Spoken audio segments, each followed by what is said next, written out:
I have attended the Aldermore Officers' Mess annual dining-in night every year for 31 years, first as a serving quartermaster, and for the last 9, as a retired guest brought back because the colonel liked having old faces at the long table.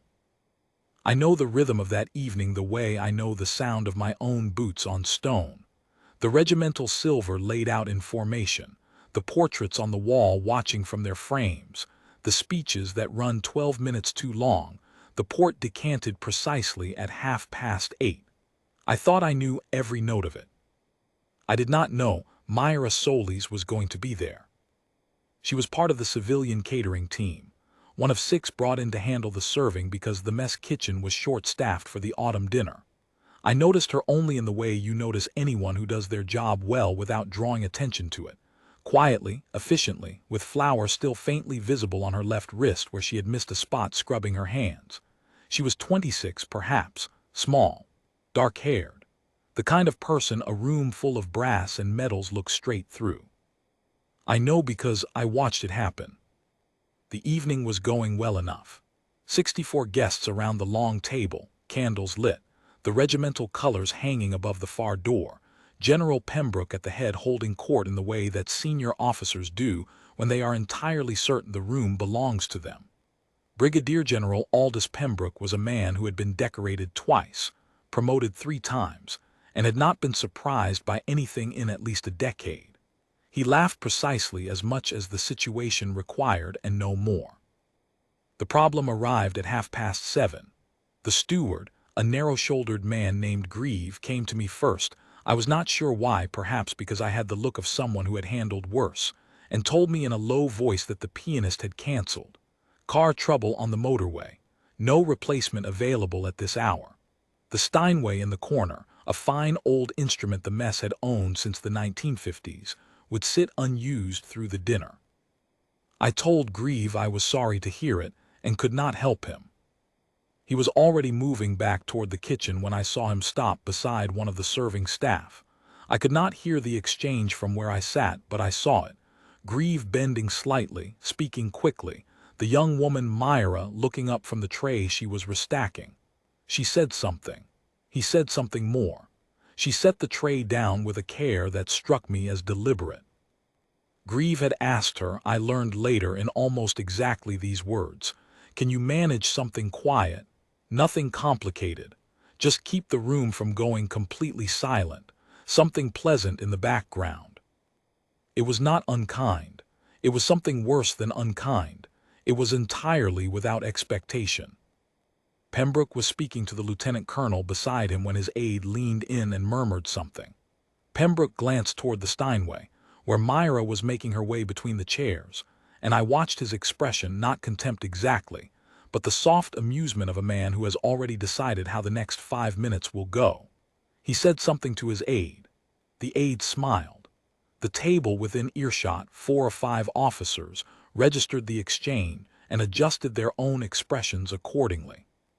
Someone near the center of the table said something I could not catch, and there was quiet laughter. I was watching Myra. She did not look at any of them. She reached the piano bench, set it 2 inches further back from the keys than it had been left, that precise, considered movement, and sat down. She placed both hands in her lap. She looked at the keys for a moment the way a person looks at something they have missed. Then she was still. The table continued. The conversation rolled on. A general murmur, the sound of cutlery, someone to my left finishing a story about the Rhine exercise. Grieve reappeared with a new round of wine. And then Myra began to play. The first phrase was from the Rachmaninoff second, the piano concerto's opening movement, arranged for solo piano from memory. She did not begin loudly. She began the way weather begins. In the distance, at the edge of perception, a pressure change before the sound itself arrives. The opening theme came in quietly, stated with a patience that the room had not earned, and she gave it anyway. And the notes rose into the stone vaulting above the table, and stayed there longer than they should have, the old hall holding them. I set down my fork. The conversation at my end of the table did not stop all at once. It thinned. A sentence finished and was not followed by another.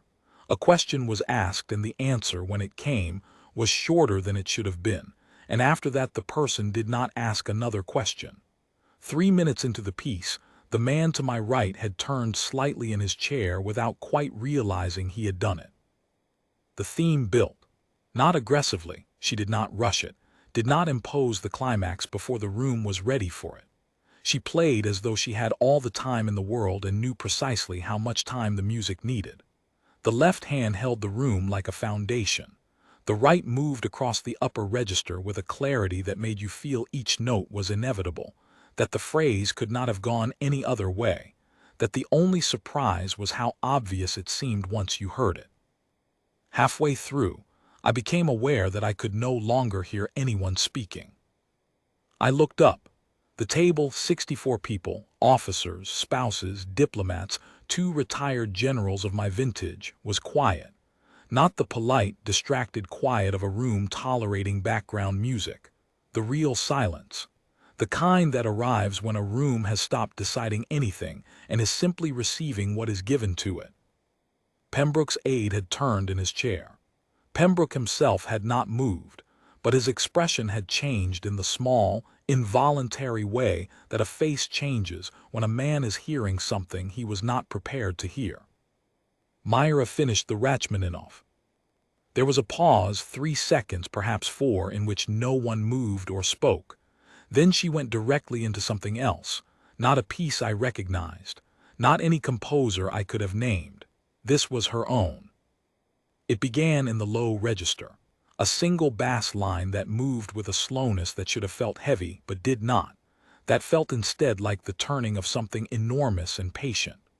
The melody entered above it after 16 bars, not a conventional melody exactly, but a line that coiled and returned on itself, building by increments so gradual you did not notice until you were inside it. The hall filled the way a room fills with light when someone draws back a curtain, slowly and then all at once.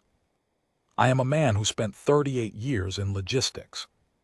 I can tell you the tensile load of a field bridge and the weight per square meter of a quartermaster's store. I am not a man who is often undone by music, but something in that original piece, the patience of it, the refusal to hurry, the way the upper register finally arrived and opened like a door, put a pressure behind my eyes that I had not been expecting, and I looked at the regimental colors on the wall for a moment and breathed carefully. Around me, I was not the only one. I saw Pembroke's wife reach across and touch his arm without looking at him. I saw the lieutenant colonel who had been speaking to Pembroke when the evening began now sitting with both hands flat on the white tablecloth, eyes forward, not moving. I saw one of the younger officers near the far end of the table, a captain, 28 years old, who had been deployed twice in the last 3 years, with his jaw set and his eyes bright. Myra played. The stone vaulting held the sound and gave it back at twice the warmth.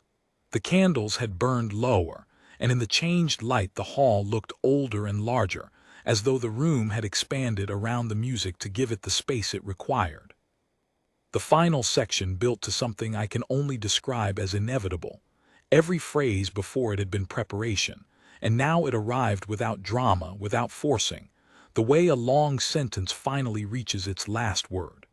The upper register held a single note, a high, clean, unadorned note, the left hand resolving beneath it, and then the sound went and there was nothing. 64 people. Not one of them made a sound. I have been in enough difficult rooms to know what controlled silence feels like, the silence of a briefing, of a memorial, of an order being received by men who understand its weight. This was not that.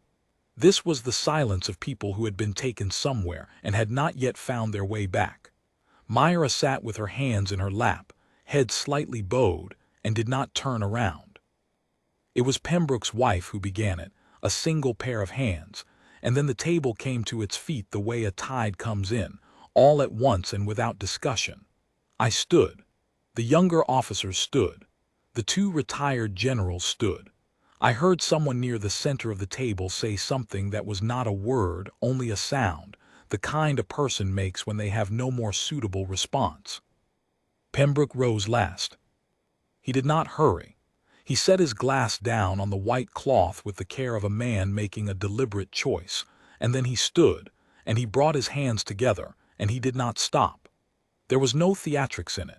It was the response of a man who had spent 40 years learning to recognize what was real when he encountered it, and had just encountered something real. Myra turned on the bench. She looked at the room, all of it, the silver and the colors and the 64 people on their feet, with an expression that I can only describe as quiet, not overwhelmed, not triumphant, quiet, as though the thing she had given to the room was something she had been carrying a long time, and she was glad simply to have set it down somewhere it would be kept. Grieve was standing at the kitchen door. I don't think he had moved since the rachmaninoff began. He was looking at the young woman he had asked to keep the room from going silent, and his expression held something that was not quite guilt and not quite wonder, but was somewhere between the two. I spoke to her briefly afterward in the corridor near the kitchen entrance, when the dinner had resumed and the noise had come back and the hall had returned mostly to itself. I introduced myself. I told her she had played beautifully, which was accurate but insufficient. She thanked me. She told me she had studied at the Conservatoire in Lyon for 3 years before the funding ran out, and that she had been cooking and serving at functions ever since, and that she still played when she could find an instrument. I asked whether she had performed in public before. She considered the question seriously. "Not like that," she said. I walked back to the long table. The regimental colors hung above the far door in the candlelight. The silver caught the flame. Pembroke was deep in conversation with the lieutenant colonel, and I do not know what he said, and it is not my business. What I know is that when I took my seat and looked toward the Steinway in the corner, the piano bench was still pulled 2 inches further back than it had been left, exactly as she had placed it. 31 years of that dinner, and I thought I knew every note of it. I was wrong about that. I was wrong in a way I am glad of.